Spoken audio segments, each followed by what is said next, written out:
پیارے دوستو، امام مہدی کے اس دنیا میں ظاہر ہونے سے پہلے یہ دنیا ظلم و ستم سے بھر جائے گی اور ہر جگہ فتنے ہی فتنے ہوں گے۔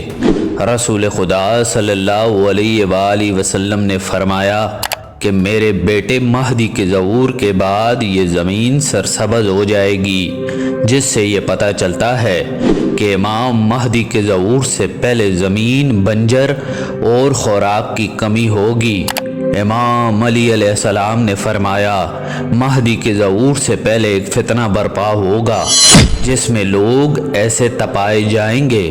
جیسے سونے کو بھٹی میں تپایا جاتا ہے۔ پھر مسلمان کافروں کے ساتھ جنگ کریں گے لیکن مسلمان یہ جنگ ہار جائیں گے۔ اس کے بعد رسول خدا صلی اللہ علیہ وآلہ وسلم کے اہل بیت میں سے ایک شخص ظاہر ہوگا اور وہ مسلمانوں کو اکٹھا کرے گا اور اللہ تبارک و تعالیٰ ان پر اپنی نعمتیں نازل فرمائے گا۔ رسول خدا صلی اللہ علیہ وآلہ وسلم نے فرمایا کہ ایک بادشاہ کی موت ہوگی، اس وقت ایک شخص مدینہ سے مکہ میں آئے گا تو اس وقت کے اہل ایمان لوگ اسے پہچان لیں گے کہ یہی امام مہدی ہیں۔ پھر وہ لوگ حجر اسود اور مقام ابراہیم کے درمیان اس کی بیعت کریں گے۔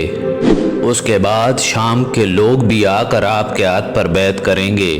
لیکن وہ اس بیعت کو بالکل بھی پسند نہیں کرے گا۔ پھر قریش سے ایک آدمی نکلے گا اور وہ ایک لشکر لے کر ملک شام سے امام مہدی کو قتل کرنے آئے گا، لیکن اللہ تبارک و تعالیٰ اس لشکر کو مکہ اور مدینہ کے درمیان ریگستان میں دھسا دے گا۔ جب لوگ یہ دیکھیں گے تو شام سے اللہ تبارک و تعالیٰ کے ولی اور عراق کے اہل ایمان لوگ اس کے پاس آئیں گے اور اس کے ہاتھ پر بیعت کر لیں گے۔ امام علی علیہ السلام نے فرمایا وہ مہدی اس وقت نظروں سے چھپ جائے گا اور غریب اور مسافروں میں سے ہوگا۔ اس وقت اسلام کی حالت اس اونٹ کی طرح ہوگی جو تھکان سے اپنی گردن ڈالے ہوئے ہوتا ہے، تو اس وقت زمین اپنے تمام خزانے اس کے سامنے اڑیل دے گی اور ان خزانوں کی چابیاں بھی اس کے سامنے ڈال دے گی۔ پھر وہ تمہیں دکھائے گا کہ انصاف کیسے کیا جاتا ہے۔ خراسان سے کالے جھنڈے لہراتے ہوئے ایک فوج چلے گی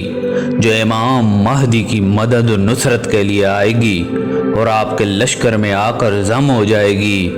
یاد رہے کہ آج کے دور میں خراسان کے علاقے میں ایران، افغانستان،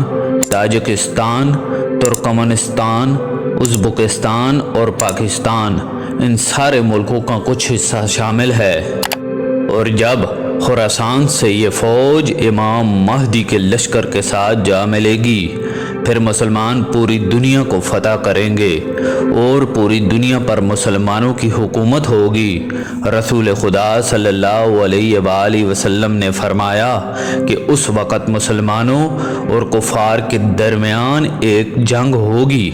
اور وہ ایسی جنگ ہوگی جس کی مثال کسی نے نہیں دیکھی ہوگی، یہاں تک کہ اگر کوئی پرندہ وہاں سے گزرے گا تو اسے بیٹھنے کے لیے جگہ نہیں ملے گی، اور اس جنگ میں اتنی لاشیں گریں گی کہ جب گنتی کی جائے گی تو 100 آدمیوں میں سے ایک آدمی زندہ ملے گا۔ اس جنگ میں مسلمانوں کے 3 حصوں میں سے ایک حصہ ڈر کے مارے میدان چھوڑ کر بھاگ جائے گا، جسے اللہ تبارک و تعالیٰ کبھی بھی معاف نہیں کرے گا، اور ایک حصہ شہید ہو جائے گا جو اللہ تبارک و تعالیٰ کی نظر میں بہترین شہید ہوگا، اور آخری حصے کو اللہ تبارک و تعالیٰ فتح نصیب فرمائے گا اور وہ قسطنطنیہ یعنی موجودہ استنبول کو فتح کرے گا۔ اور جنگ کے خاتمے کے بعد مسلمان جب مال غنیمت میں مصروف ہوں گے تو ابلیس پکارے گا کہ دجال نے تمہارے گھروں میں تمہاری جگہ لے لی ہے۔ یہ سن کر مسلمانوں میں ایک ہنگامہ برپا ہو جائے گا۔ جب مسلمان اس بات کی تصدیق کریں گے تو یہ بات جھوٹ نکلے گی۔ اس کے بعد مسلمان سیریا جائیں گے اور وہاں مسلمان ایک اور جنگ کی تیاری میں مصروف ہوں گے کہ نماز کا وقت ہو جائے گا پھر اچانک اللہ تبارک و تعالیٰ کے نبی حضرت عیسیٰ علیہ السلام اس دنیا میں آئیں گے اور وہ امام مہدی کے پیچھے کھڑے ہو کر نماز پڑھیں گے۔ پھر یہاں سے مسلمانوں کی لیڈرشپ عیسیٰ علیہ السلام کے ہاتھ میں آ جائے گی اور عیسیٰ علیہ السلام فرمائیں گے کہ دروازہ کھول دو، اور جب دروازہ کھولا جائے گا تو سامنے دجال کھڑا ہوگا۔ رسول خدا صلی اللہ علیہ وآلہ وسلم نے فرمایا کہ ہر نبی نے اپنی امت کو دجال سے ڈرایا ہے۔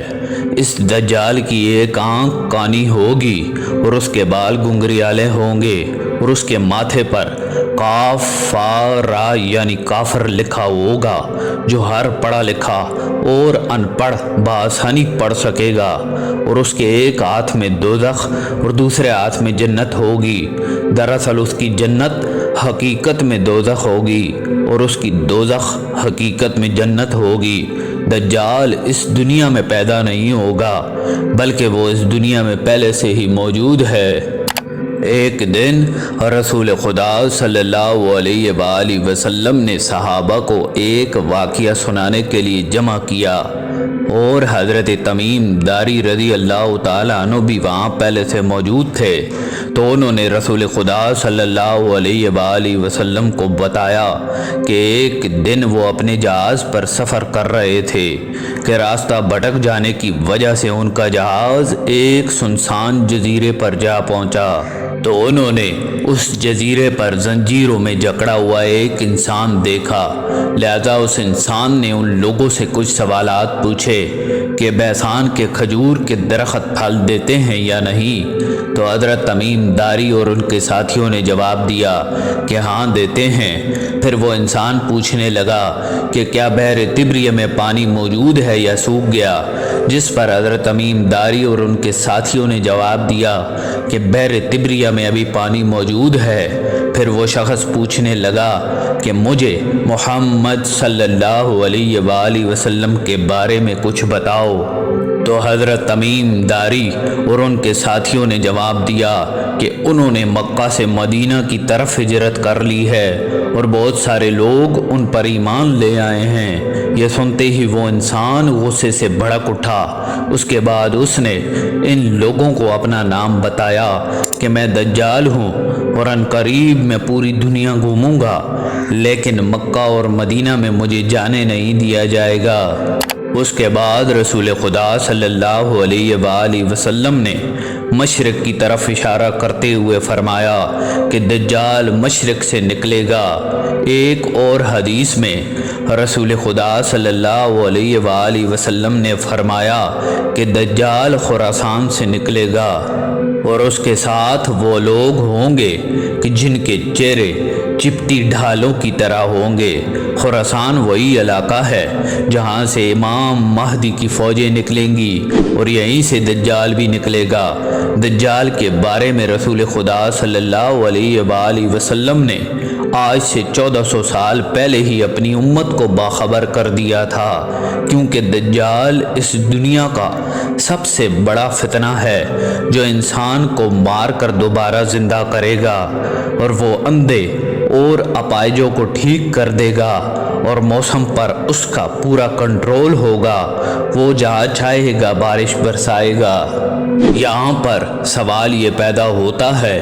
کہ دجال موسم پر کیسے کنٹرول کرے گا؟ تو اس کے بارے میں آپ کو بتاتے چلیں کہ 1990 میں یونائٹڈ عرب ایمریٹس نے رین انہینس میتھڈولوجی کو انٹروڈیوس کیا، جسے آج ہم کلاؤڈ سیڈنگ کہتے ہیں۔ ایک ایسی ٹیکنالوجی ہے جس کی مدد سے بارش کروائی جا سکتی ہے۔ بہت سے عرب ممالک اس ٹیکنالوجی کا استعمال کر چکے ہیں، کیونکہ ان علاقوں میں بارش بہت کم ہوتی ہے، جو کہ ان عرب ممالک کی بہت بڑی پرابلم ہے۔ اسی وجہ سے عرب ممالک اس ٹیکنالوجی کے پیچھے پڑے ہیں، اور دجال بھی اسی ٹیکنالوجی کو یوز کر کے ویدر پر کنٹرول کرے گا، اور دجال ان پاورز کا یوز کر کے لوگوں کو مجبور کرے گا کہ اس کو خدا مانا جائے۔ اور جب دجال کی نظر حضرت عیسیٰ علیہ السلام پر پڑے گی تو وہ ان کو دیکھ کر بھاگے گا، لیکن حضرت عیسیٰ علیہ السلام دجال کو مقام لد پر پکڑ لیں گے اور اسے قتل کر دیں گے اور جہنم واصل کر دیں گے۔ یاد رہے کہ مقام لد پر آج کے دور میں اسرائیل نے ایک ایئرپورٹ بنا رکھا ہے اور شاید دجال یہیں سے بھاگنے کی کوشش کرے گا اور وہیں پر حضرت عیسیٰ علیہ السلام اسے قتل کریں گے، اور دجال کی موت کے بعد مسلمانوں اور یہودیوں کے درمیان ایک خوفناک جنگ لڑی جائے گی۔ حضور نبی کریم صلی اللہ علیہ وآلہ وسلم کا فرمان عالی شان ہے کہ اگر کوئی یہودی کسی پتھر کے پیچھے چھپا ہوگا تو وہ پتھر بھی بول اٹھے گا کہ اے اللہ کے بندے، میرے پیچھے ایک یہودی چھپا ہوا ہے، آ کر اسے قتل کر دو سوائے غرقد کے درخت کے، کیونکہ یہ یہودیوں کا درخت ہے اور اسرائیل میں یہ بڑی تعداد میں پائے جاتے ہیں۔ اس کے کچھ ہی عرصہ بعد امام مہدی وفات پا جائیں گے۔ رسول خدا صلی اللہ علیہ وآلہ وسلم نے فرمایا کہ مہدی تمہارے بیچ 7 یا 8 سال تک رہیں گے۔ اسی طرح امام باقر علیہ السلام نے فرمایا کہ جب امام مہدی کا ظہور ہوگا تو اللہ تبارک و تعالی اس کائنات کی حرکت کو آہستہ کر دے گا، جس کی وجہ سے وقت آہستہ گزرے گا، اور اس طرح امام مہدی صرف 7 سالوں میں دنیا فتح کر لیں گے۔ اس کے بعد حضرت عیسیٰ علیہ السلام قرآن کے قانون اور ایک عادل حکمران کی حیثیت سے لوگوں میں انصاف کے ساتھ فیصلہ کریں گے اور صلیب کو توڑ دیں گے اور خنزیر کو قتل کریں گے اور جزیہ کو ختم کر دیں گے۔